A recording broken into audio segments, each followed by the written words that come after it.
Oh, one thing though, I forgot. So basically, people send me a bunch of stuff about you and Nick Fuentes again, and I already talked with you about that before. Last time I think, or the time before that.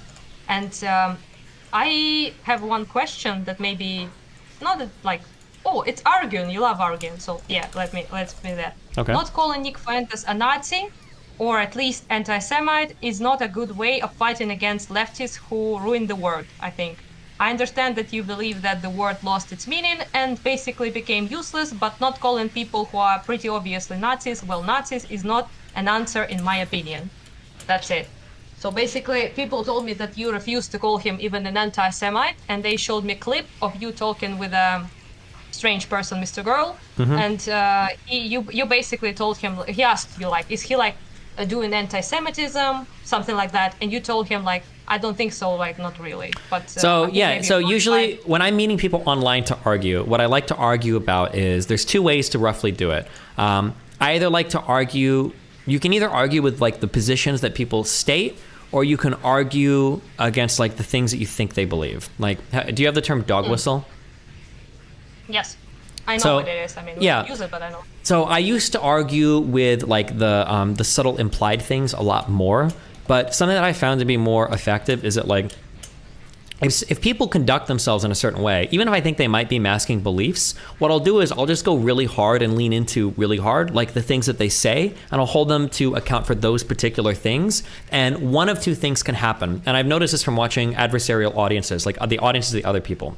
Either one, they'll end up not bringing out their true beliefs. And I think that what people think happens when they don't bring out their true beliefs, people think that what's going to happen is like, oh my God, like you're making this person a lot more sanitized and now your audience is going to go to them. I don't think that's what happens though, because usually your audience will know who you're talking to. Like nobody in my audience is like, wow, maybe Fuentes is actually like way more chill than I thought. What actually happens is the other person's audience tends to get really mad because they'll feel like that person cucked out. So like if I talk to somebody that's normally way more radical and when I speak to them, they start to couch their language a lot more, they're a lot more careful, people will usually say like, why did this guy cuck out so hard? Like, why didn't he bring this up? Like, I don't understand why he didn't like push back more on Destiny. Like I see Sneeko and even Fuentes' audience, I saw them saying things like that a lot, that they were really upset that they felt like they weren't bringing out like their strongest arguments. There's that, but then two, if you own somebody where like, if you let them own their positions and you take them where they're at and you fight with that, you end up not like, a really scary thing that a lot of people end up doing is they end up like boxing with shadows to where like there are some like anti-Semitic things that Fuentes says, but what happens is people, so like here's an updated neo-Nazi position, okay? The older online Nazi position was that the Holocaust never happened. It was totally fake, right? The updated neo-Nazi position is usually what they'll say is, okay, yeah, the Holocaust happened and it was bad. Doubt it. Huh?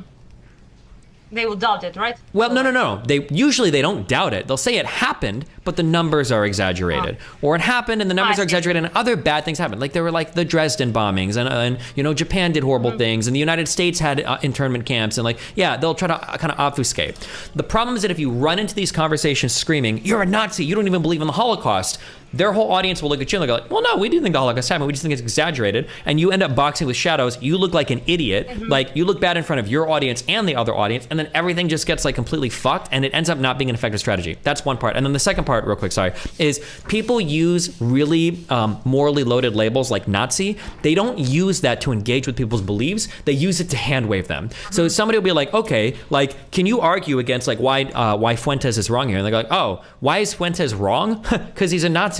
That's not an argument. That's not an argument against why he's wrong. Yeah, a yeah, Nazi, right. and so something that we're seeing right now happening a lot in the United States that's really scary is anti-Semitism is massively on the rise in the United States, especially being propagated by a lot of members of the Black community. And nobody in the United States really knows how to argue against like Nazi talking points or anti-Semitism, because usually all we said was like, oh, they're Nazi, and then you don't have to deal with it.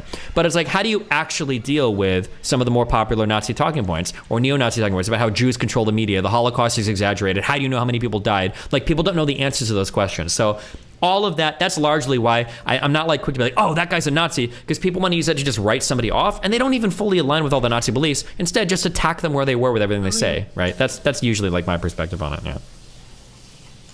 I see. Well, it's way more reasonable than people make it out to be.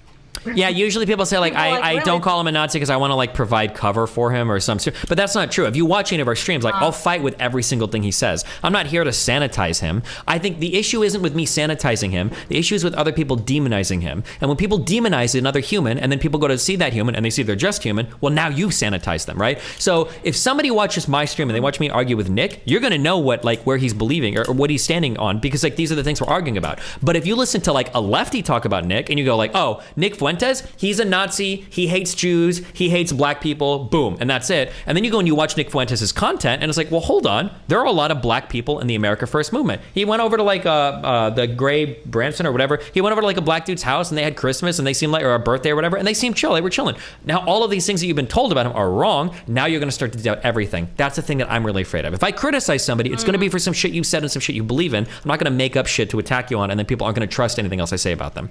Sorry, whew, okay, that's all of it. That I think is yeah, well, I just thought that maybe you were like so pissed off at this whole thing about leftists using Nazi on everyone, literally, like, you know, everyone's mama and grandma is a Nazi these days. So I understand why you mean, like, people call me like a Nazi all the time, you know, like, and stuff like that. I understand why would you be like thinking like, oh fuck, they ruined the word, there's no point like using it. It doesn't mean what it used to mean. So it doesn't have like fixed meaning. Like, everyone uses this like how the fuck they want. Basically, a bad person is a Nazi right now, Yeah. in my opinion, in most leftist circles. So I understand why it would be, but I just thought that maybe you were like being a bit of a like how do you call it, reactionary in a way, because you thought like, oh well, fuck the word, I would like not call even like obvious Nazis anymore. Which I think is maybe the better way to do that is to actually call Nazis, you know? Sure, People who maybe, are yeah. actually Nazis, and try to return this word to its meaning. But maybe you think like it's impossible because you engage way more with that shit than I do, obviously. Like, And because there's I think there is like a diversity of belief on the right, even on the far right. Like, there's like a big diversity of belief. And ironically, before the Kanye West stuff, America First was one of the less radical movements on the right. Like, if you start digging really hard into actual neo-Nazi communities online, if you go to like the Daily Storm or some like more extreme like parts of like the politics board on 4chan or whatever, you can find some people that are literally like, we need to have a second Holocaust. We need to get rid of the Jews. We need to get rid of black people, whatever. Like, you can find some more extreme stuff. America First was one of the more moderate far-right movements, but there is a big diversity, or there is a lot of different types of like far-right movements. Wait, hold on one second. Somebody needs something. Hold on. oh, All right, bye. Remember to hit that like and subscribe, and don't forget the notification bell so that my videos show up right in your feed.